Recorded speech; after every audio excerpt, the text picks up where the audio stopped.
Hello friends, welcome to star education. आज देखिए हम सेवन्थ क्लास की हिस्ट्री है ये और थर्ड चैप्टर कर रहे थे हम। तो उसी का सेकंड पार्ट है ये। फर्स्ट पार्ट हम देख चुके थे, तो शुरू करते हैं हम। देखिए, दिल्ली के सुल्तान या दिल्ली सल्तनत बोलेंगे इसको, किसने स्थापना की थी इसकी? कुतुबुद्दीन ऐबक ने। तो कहाँ से की थी? लाहौर से शासन करता था। फिर उसका उत्तराधिकारी आया था, उसके बाद जो शासक बना था वो कौन बना था? इल्तुतमिश। इल्तुतमिश ने ही दिल्ली को अपनी राजधानी बनाया था, दिल्ली से शासन किया था। फिर देखिए, इसने कुतुबुद्दीन ऐबक ने कुतुब मीनार की नींव रखी थी, उसको पूरा इल्तुतमिश ने करवाया था। बाद में फिरोज शाह तुगलक ने भी उसकी 5वीं मंजिल बनवाई थी। उसके बाद हमने देखा था, देखिए दिल्ली सल्तनत की स्थापना कौन करता है? कुतुबुद्दीन ऐबक। और ये किस नाम से करता है? इस वंश का नाम क्या होता है? गुलाम वंश। गुलाम वंश। तो हमने इसकी एक ट्रिक देखी थी कि दिल्ली पर शासन करने वाले 5 वंश, इसकी ट्रिक थी एक, क्या थी? गुड़ खा तसले में। सिर्फ ट्रिक है ये, फनी ट्रिक है। देखिए, गुड़ से हो जाएगा गुलाम वंश, खा से हो जाएगा खिलजी वंश, ता से हो जाएगा तुगलक वंश, सा से हो जाएगा सैयद वंश और ला से हो जाएगा लोधी वंश। बाद में माँ से आ जाता है मुगल साम्राज्य, दूसरे साम्राज्य की स्थापना हो जाती है। तो शुरू करते हैं हम ये। देखिए, ये दिल्ली के सुल्तानों द्वारा बनाई गई मस्जिदें हैं। ये सिकंदर लोधी ने बनवाई थी। ये मोठ की मस्जिद है। इसके बाद ये चित्र देख लेना आप, ये वाला, ये जमाली कमाली मस्जिद है। नेक्स्ट देखते हैं। देखिए, यहाँ तक हमने पढ़ लिया था ये खलजी और तुगलक वंश के अंतर्गत प्रशासन और समेकन। नज़दीक से एक नज़र, एक बार रिवीजन कर लेते हैं इसका। वीडियो अगर आपको अच्छी लगती है तो प्लीज़ लाइक कर दीजिए। अगर आप चैनल पर नए हैं तो सब्सक्राइब कर लेना, ताकि वीडियो के नोटिफिकेशन आप तक पहुंचते रहें। तो शुरू करते हैं। दिल्ली सल्तनत जैसे विशाल साम्राज्य के समेकन के लिए विश्वसनीय सूबेदारों तथा प्रशासकों की जरूरत थी। दिल्ली के आरंभिक सुल्तान, विशेषकर इल्तुतमिश, सामंतों और जमींदारों के स्थान पर अपने विशेष गुलामों को सूबेदार नियुक्त करना अधिक पसंद करते थे। तो देखिए, दिल्ली के जो पहले शासक थे, जैसे इल्तुतमिश कौन था? गुलाम वंश का शासक था ये। तो ये लोग सामंतों और जमींदारों की जगह अपने गुलामों को ज़्यादा अधिक पसंद करते थे और उन्हीं को सूबेदार नियुक्त करते थे। सूबेदार कौन होता है? जैसे देखिए, प्रांत होता है, प्रांत को ही सूबा कहते हैं, प्रांत को बोलते हैं सूबा। और जो इसका गवर्नर होता है, जैसे अशोक के काल में हम गवर्नर पढ़ते थे, तो ये तुर्की भाषा में क्या हो जाता है? सूबेदार। सूबेदार, तुर्क साम्राज्य में इसको सूबेदार बोलते थे, गवर्नर को। नेक्स्ट देखेंगे, इन गुलामों को फारसी में बंदगा कहा जाता था। देखिए, गुलामों को क्या कहा जाता था? बंदगा। तो ये आप याद रखेंगे कि फैक्ट है ये कि गुलामों को क्या कहा जाता था? बंदगा। तथा इन्हें सैनिक सेवा के लिए खरीदा जाता था। उन्हें राज्य के कुछ बहुत ही महत्वपूर्ण राजनीतिक पदों पर काम करने के लिए बड़ी सावधानी से प्रशिक्षित किया जाता था। वे चूंकि पूरी तरह अपने मालिक पर निर्भर होते थे, इसलिए सुल्तान भी विश्वास करके उन पर निर्भर हो सकते थे। देखिए, ये गुलाम जो थे खरीद कर लाए जाते थे, इसलिए वो पूरी तरीके से वफादार होते थे अपने शासक के प्रति। नेक्स्ट देखते हैं, बेटों से बढ़कर गुलाम।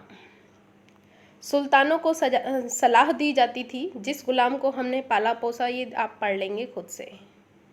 नेक्स्ट है, खलजी और तुगलक शासक बंदगा का इस्तेमाल करते रहे और साथ ही अपने पर आश्रित निम्न वर्ग के लोगों को भी ऊंचे राजनीतिक पदों पर बैठाते रहे। देखिए, ऊंचे राजनीतिक पदों पर भी अपने गुलामों को बैठाते थे। ऐसे लोगों को सेनापति और सूबेदार जैसे पद दिए जाते थे, लेकिन इससे राजनीतिक अस्थिरता भी पैदा होने लगी। देखते हैं कैसे होने लगी। गुलाम और आश्रित अपने मालिकों और संरक्षकों के प्रति तो वफादार रहते थे, मगर उनके उत्तराधिकारियों के प्रति नहीं। नए सुल्तानों के अपने नौकर होते थे, फलस्वरूप किसी नए शासक के सिंहासन पर बैठते ही प्रायः नए और पुराने सरदारों के बीच टकराहट शुरू हो जाती थी। तो देखिए ये गुलाम, जिसके गुलाम होते थे ये उनके लिए तो वफादार रहते थे, लेकिन जैसे ही उनका उत्तराधिकारी बैठता था उनके लिए इतने वफादार नहीं होते थे। फलस्वरूप ये हो गया। सुल्तानों द्वारा निचले तबके के लोगों को संरक्षण दिए जाने के कारण उच्च वर्ग के लोगों को गहरा धक्का भी लगता था। तो देखिए निचले तबके के लोगों को संरक्षण दिया जाता था, तो जो उच्च वर्ग के लोग थे वो उनसे ईर्ष्या करने लगे थे, उनको धक्का लगता था। और फारसी तवारीख के लेखकों ने निचले खानदान के लोगों को ऊंचे पदों पर बिठाने के लिए दिल्ली के सुल्तानों की आलोचना भी की है। इसलिए इनकी आलोचना भी की है कि ये लोग निचले तबके के लोगों को उच्च पदों पर बिठाते थे। सुल्तान मोहम्मद तुगलक के अधिकारी जन, मोहम्मद तुगलक के बारे में दिया है ये। सुल्तान मोहम्मद तुगलक ने अजीज खुमार नामक कलाल, देखिए इसने मोहम्मद तुगलक ने कलाल नामक जो शराब बेचता है उसको, नाई को और बावर्ची को, इन सबको, छोटे छोटे लोगों को ऊंचे प्रशासनिक पदों पर बिठाया था। इसलिए एक इतिहासकार है जियाउद्दीन बर्नी, उसने इसकी बहुत ज़्यादा आलोचना की थी। यहाँ तक कि इस इतिहासकार ने इस शासक को पागल भी बोल दिया था कि ये इसके विवेक का नाश हो चुका है, इसलिए ये ऐसा कर रहा है। तो ये याद रखेंगे कि किसने मोहम्मद बिन तुगलक को पागल शासक कहा था, तो जियाउद्दीन बर्नी, इतिहासकार था ये बर्नी। पहले वाले सुल्तानों की ही तरह खलजी और तुगलक शासकों ने भी सेनानायकों को भिन्न भिन्न आकार के इलाकों के सूबेदार के रूप में नियुक्त किया। ये इलाके इक्ता कहलाते थे। देखिए इक्ता, ये याद रखेंगे। देखिए इसमें क्या होता था, इल्तुतमिश ने अपने जो साम्राज्य था उसको देखिए इक्ता में विभाजित कर दिया था। इक्ता मतलब कि ज़मीन को कई भागों में विभाजित कर दिया था और इस पर एक अधिकारी को नियुक्त कर देते थे और इसको कहते थे वो इक्तादार या मुफ्ती। और ये ज़मीन का टुकड़ा जो थी ये इक्ता कहलाती थी। देखिए क्वेश्चन पूछ लिया जाता है वनडे एग्ज़ाम में, फैक्ट है ये, कि इक्ता क्या होता था दिल्ली सल्तनत में। तो ये सिर्फ एक ज़मीन का टुकड़ा होता था। जो अधिकारी इस पर नियुक्त होता था सूबेदार बनता था इसका, या इक्तादार कहेंगे इसको। तो ये इस एरिए की सारी व्यवस्था देखता था और जो भी यहाँ से टैक्स कलेक्ट होता था उसी से ये सैनिकों का रखरखाव भी करता था। नेक्स्ट पढ़ लेते हैं। मुक्ति का फर्ज था सैनिक अभियानों का नेतृत्व करना और अपने इक्तों में कानून और व्यवस्था बनाए रखना। अपनी सैनिक सेवाओं के बदले वेतन के रूप में मुक्ति अपने इलाकों से राजस्व की वसूली किया करते थे। देखिए ये वेतन भी नहीं लेते थे राजा से, ये यहीं से अपने राजस्व को कलेक्ट करते थे टैक्स के रूप में। अब देखिए ये क्वेश्चन पूछा जाता है कि इक्तादारी प्रथा किसने शुरू की थी, तो ये इल्तुतमिश ने की थी। गुलाम वंश का शासक था इल्तुतमिश। नेक्स्ट देखते हैं। राजस्व के रूप में मिली रकम से ही वे अपने सैनिकों को भी तनख्वाह देते थे। मुक्ति लोगों पर काबू रखने का सबसे प्रभावी तरीका यह था कि उनके पद वंश परंपरा से न चले और उन्हें कोई भी इक्ता थोड़े थोड़े समय के लिए ही मिले, जिसके बाद उनका स्थानांतरण कर दिया जाए। देखिए जो ये मुक्ति होते थे, यहाँ के मुक्ति लोग जो इस पर शासन करते थे, तो उन पर नियंत्रण रखने के लिए क्या होता था, उनका पद वंशानुगत नहीं होता था और वो कभी इस वाले इक्ता पर जाते थे, कभी इनका ट्रांसफ़र दूसरे इक्ता पर कर दिया जाता था। नेक्स्ट, सुल्तान अलाउद्दीन खलजी और मोहम्मद तुगलक के शासनकाल में नौकरी के इन कठोर नियमों का बड़ी सख्ती से पालन होता था। तो आप देखेंगे अलाउद्दीन खलजी और मोहम्मद तुगलक के शासनकाल में इन्हीं नियमों पर सख्ती से पालन होता था। मुक्ति लोगों द्वारा एकत्रित किए गए राजस्व की रकम का हिसाब लेने के लिए राज्य द्वारा लेखा अधिकारी नियुक्त किए जाते थे। इस बात का ध्यान रखा जाता था कि मुक्ति राज्य द्वारा निर्धारित कर ही वसूलें और तय संख्या के अनुसार सैनिक रखें। तो देखिए ये जो मुक्ति होते थे इन पर भी नियंत्रण रखा जाता था, इनका लेखा जोखा रखा जाता था और जितनी संख्या तय होती थी उतने ही सैनिक ये रखते थे। नेक्स्ट देखते हैं। देखिए यहाँ से देखेंगे, अब ये आप खुद से पढ़ लेना, इतना इम्पोर्टेंट नहीं है वैसे ये। अलाउद्दीन खलजी के शासनकाल में भू राजस्व के निर्धारण और वसूली के कार्य को राज्य अपने नियंत्रण में ले आया। तो देखिए जो भूमि अधिकारी होते थे उनसे नियंत्रण छीन लिया था और राजस्व का जो निर्धारण था और वसूली थी वो अलाउद्दीन खलजी के शासनकाल में अपने नियंत्रण में ले आए थे। स्थानीय सामंतों से कर लगाने का अधिकार छीन लिया गया, बल्कि स्वयं उन्हें भी कर चुकाने को बाध्य किया गया। सुल्तान के प्रशासकों ने जमीन की पैमाइश की।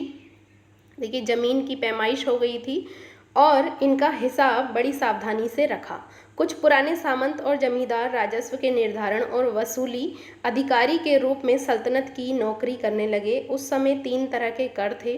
कृषि कर को खराज कहते थे, जो किसी किसान की उपज का लगभग 50% होता था। तो देखिए 50% कर किसने लगाया था, तो ये अलाउद्दीन खलजी ने लगाया था। ये क्वेश्चन आप याद रखेंगे, फैक्ट है ये। नेक्स्ट देखते हैं मवेशियों पर कर लगाया था इसने। जो दुधारू पशु होते थे उन पर कर लगाता था और उसको बोलते थे चरई कर। चरई मतलब चारा खाने वाले पशुओं पर चरई कर। और घरों पर कर लगाता था, इसको बोलते थे घरई कर। तो ये क्वेश्चन पूछा जाता है। देखिए चरई और घरई कर किसने लगाए थे, तो वो अलाउद्दीन खलजी ने ही लगाए थे। नेक्स्ट देखते हैं। ये याद रखना जरूरी है कि इस उपमहाद्वीप का काफ़ी बड़ा हिस्सा दिल्ली के सुल्तानों के अधिकार से बाहर ही था। ये दिल्ली से बंगाल जैसे सुदूर प्रांतों का नियंत्रण कठिन था और दक्षिण भारत की विजय के तुरंत बाद ही वह पूरा क्षेत्र फिर से स्वतंत्र हो गया था। देखिए अलाउद्दीन खिलजी ने दक्षिण भारत पर विजय की थी, हराया था और वहाँ सिर्फ लूट मार की थी। वो बहुत सारा धन लूट कर लेकर आया था, उत्तर भारत आ गया था, लेकिन बाद में उसने दक्षिण भारत को स्वतंत्र कर दिया था। नेक्स्ट देखते हैं। बाद ही वह पूरा क्षेत्र स्वतंत्र हो गया था, ये हो गया था। यहाँ तक कि गंगा के मैदानी इलाके भी घने जंगलों वाले ऐसे क्षेत्र थे जिनमें बैठने में सुल्तान की सेनाएं अक्षम थीं। स्थानीय सरदारों ने इन क्षेत्रों में अपना शासन जमा लिया था। देखिए जो गंगा के मैदानी इलाके थे वहाँ पर स्थानीय सरदार रहने लगे थे, उन्होंने अपना शासन जमा लिया था। अलाउद्दीन खलजी और मोहम्मद तुगलक इन इलाकों पर जोर जबरदस्ती अपना अधिकार जमा तो लेते थे, पर वह अधिकार कुछ ही समय तक रह पाता था। नेक्स्ट देखते हैं। सरदार और उनकी किलेबंदी। जो लोग वहाँ पर रहते थे स्थानीय सरदार, स्थानीय लोगों को ही स्थानीय सरदार कहा गया है। अफ्रीकी देश मोरक्को से 14वीं सदी में भारत आए इब्न बतूता ने बतलाया है कि सरदार कभी कभी, तो देखिए एक यात्री था इब्न बतूता, जैसे हमने पहले पढ़ा था 6th क्लास के एनसीईआरटी में कि बहुत से यात्री आते थे, तो ये अफ्रीका से एक यात्री आया था।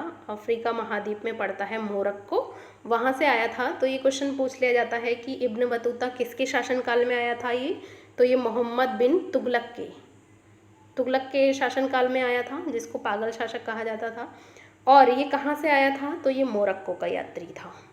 ये इसने देखिए स्थानीय सरदारों के बारे में बोला है, आप देख लेना, इसको खुद से स्क्रीनशॉट ले लेना, पॉज करके वीडियो को पॉज कर लेना, स्क्रीनशॉट लेके फिर पढ़ लेना। चंगेज खां के नेतृत्व में मंगोलों ने 1219 में उत्तर पूर्वी ईरान में ट्रांसआक्सियाना, आधुनिक उज्बेकिस्तान को बोलते हैं ट्रांसआक्सियाना, पर हमला किया और इसके शीघ्र बाद ही दिल्ली सल्तनत को उसका धावा झेलना पड़ा। तो देखिए एक राजा था चंगेज खां, ये मंगोल का था। मंगोलों का आक्रमण शुरू हो गए थे इसके बाद।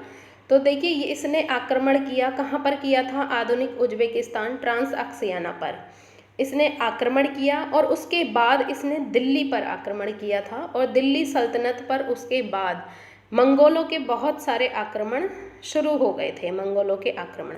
तो अलाउद्दीन खलजी और मोहम्मद तुगलक के शासनकालों के आरंभ में दिल्ली पर मंगोलों के धावे बढ़ गए। तो मंगोलों के धावे बढ़ गए थे किसके शासनकाल में, अलाउद्दीन खलजी और मोहम्मद बिन तुगलक के।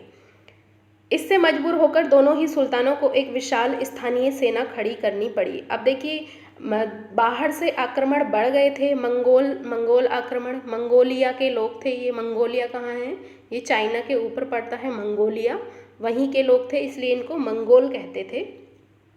तो इनसे लड़ने के लिए इनको एक बड़ी सेना की ज़रूरत हुई, दोनों सुल्तानों को। तो इन्होंने क्या किया, इतनी विशाल विशाल सेना को संभालना प्रशासन के लिए भारी चुनौती थी। आइए देखें कि दोनों सुल्तानों ने इस चुनौती को का सामना कैसे किया। अब देखिए, इतनी बड़ी सेना होगी तो उसके रखरखाव के लिए, उसके वेतन के लिए पैसा चाहिए, तो इसका मैनेजमेंट इन दोनों ने कैसे किया था, इसको हम देखेंगे। और आप कंपेयर करना कि दोनों राजाओं ने कैसे किया, कैसे मैनेज किया इसको, और उसका क्या परिणाम निकला। तो देखते हैं। देखिए, इधर दे रखा है अलाउद्दीन खलजी के बारे में, और इधर दिया है मोहम्मद बिन तुगलक के बारे में कि इन दोनों ने क्या क्या रास्ते अपनाए इससे निपटने के लिए, मंगोली आक्रमण से निपटने के लिए। तो देखते हैं। दिल्ली पर 2 बार हमले हुए, 1299 और 1300 में पहला, और दूसरा हुआ 1302 से 1303 में। इनका सामना करने के लिए अलाउद्दीन खिलजी ने एक विशाल स्थायी सेना खड़ी की। देखिए, आप ये नोट्स बना लेंगे, दोनों की कंपेयर करेंगे, और इससे बहुत क्वेश्चन पूछे जाते हैं, वनडे एग्जाम में भी इससे फैक्ट पूछ लिए जाते हैं। अलाउद्दीन खलजी और मोहम्मद बिन तुगलक के बारे में ही ज़्यादा पूछा जाता है इसमें, या फिर गुलाम वंश से पूछा जाता है दिल्ली सल्तनत में। नेक्स्ट देखेंगे। मोहम्मद तुगलक के शासन के प्रारंभिक वर्षों में सल्तनत पर हमला हुआ, मंगोल सेना परास्त हो गई। मोहम्मद तुगलक को अपनी सेना की शक्ति और अपने संसाधनों पर इतना विश्वास था कि उसने ट्रांसअक्सियाना पर आक्रमण की योजना बना ली। देखिए, इसने ट्रांसअक्सियाना पर आक्रमण की योजना बना ली थी, इतना ज़्यादा ये वो हो गया था, आक्रामक हो गया था। एक स्थायी सेना तैयार करना उसका आक्रामक कदम था। तो देखिए, जब कोई विपदा आती है तो हमें शांति से रहना चाहिए, और शांत दिमाग होके सोचना चाहिए, एकदम आक्रामक नहीं होना चाहिए। तो इसकी जो ये योजना थी, ये असफल हो गई थी। नेक्स्ट देखते हैं। अलाउद्दीन खलजी ने अपने सैनिकों के लिए सीरी नामक एक गैरिसन शहर बनाया। देखिए, सीरी अभी हमने पिछले अध्याय में देखा था, मतलब इससे पहले वाली वीडियो में देखा था कि सीरी कहाँ है, ये वहीं था दिल्ली के आसपास। इसने क्या किया, नया गैरिसन शहर बनाने के स्थान पर दिल्ली के 4 शहरों में से सबसे पुराने शहर दिल्ली ए कोहना, जो पुरानी दिल्ली को कहते हैं, को निवासियों से खाली करवाकर वहाँ सैनिक छावनी बना दी। देखिए, इसने क्या किया, उसको सैनिकों से, उनको वहाँ जो निवासी रहते थे दिल्ली ए कोहना में, उनको हटा दिया गया।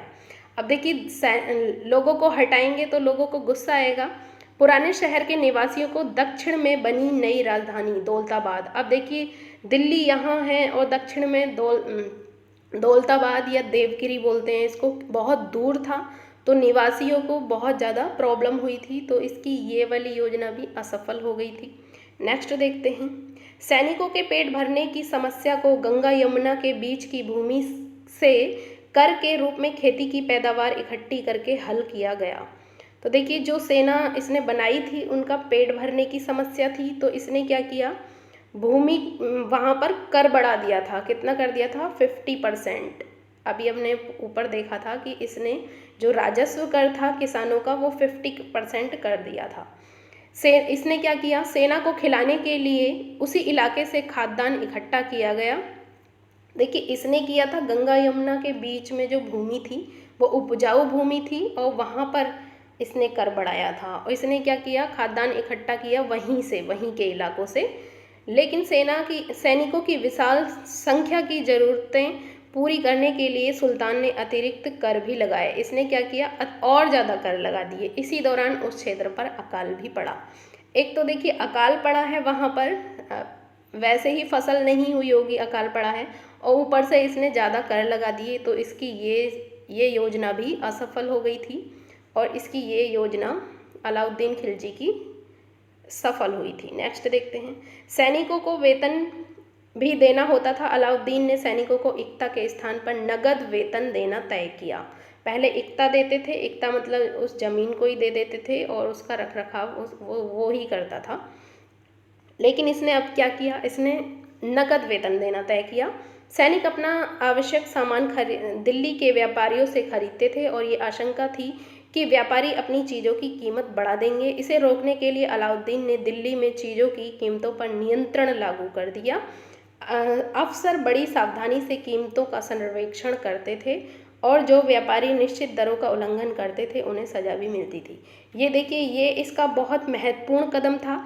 इसने क्या किया, बाजार नियंत्रण व्यवस्था लागू की। इसने क्या किया, कीमतों पर नियंत्रण कर दिया। कीमतों, जो कीमत होती थी सामान की, वो फिक्स कर दी कि इससे ज़्यादा कीमत इसकी कोई नहीं बढ़ाएगा।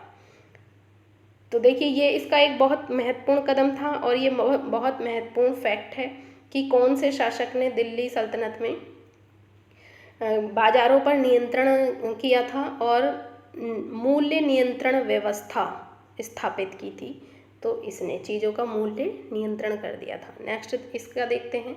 मोहम्मद तुगलक भी अपने सैनिकों को नगद वेतन देता था, लेकिन कीमतों पर नियंत्रण करने की जगह उसने कुछ कुछ आज की कागजी मुद्रा की तरह टोकन, सांकेतिक मुद्रा चलाई। ये सिक्के धातु के बने होते थे, लेकिन सोने चांदी के ना होकर सस्ती धातु के। 14वीं सदी के लोगों को इस मुद्रा पर भरोसा नहीं था। वे बड़े चतुर थे। अपने सोने चांदी के सिक्कों से वे बचाकर रख लेते थे और अपने कर इस टोकन मुद्रा से चुकाते थे।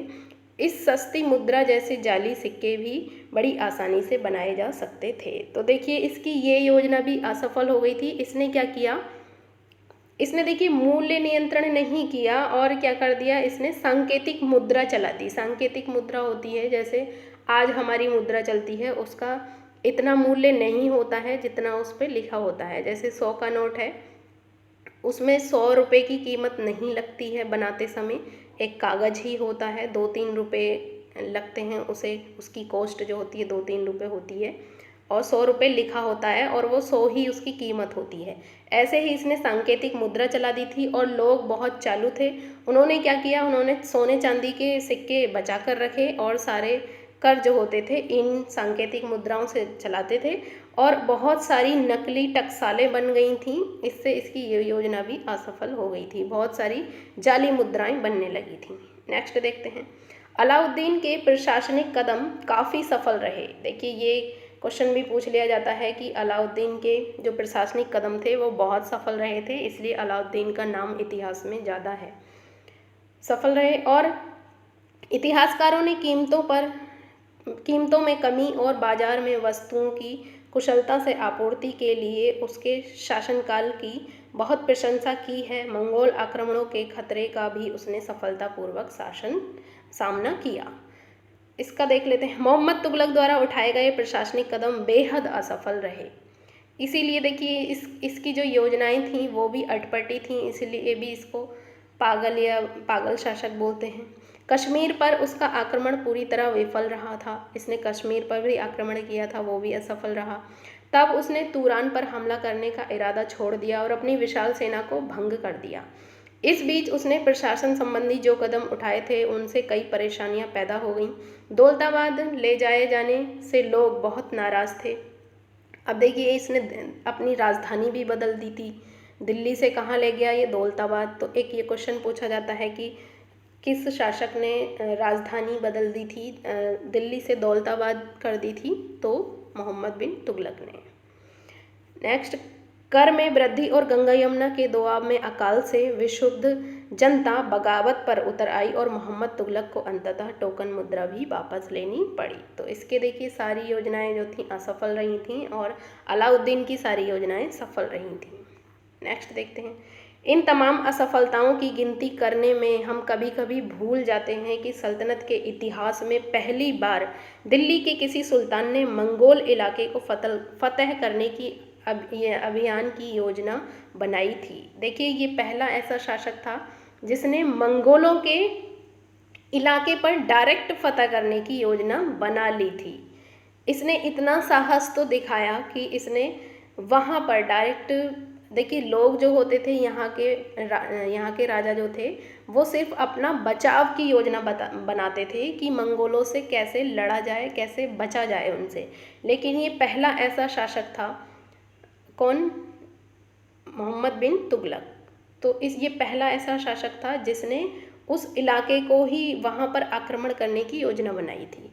जहाँ अलाउद्दीन खलजी का बल प्रतिरक्षा पर था, प्रतिरक्षा मतलब अपनी रक्षा करने के लिए था, वहाँ मोहम्मद तुगलक के द्वारा उठाए गए कदम मंगोलों के विरुद्ध सैनिक आक्रमण की योजना का हिस्सा थे।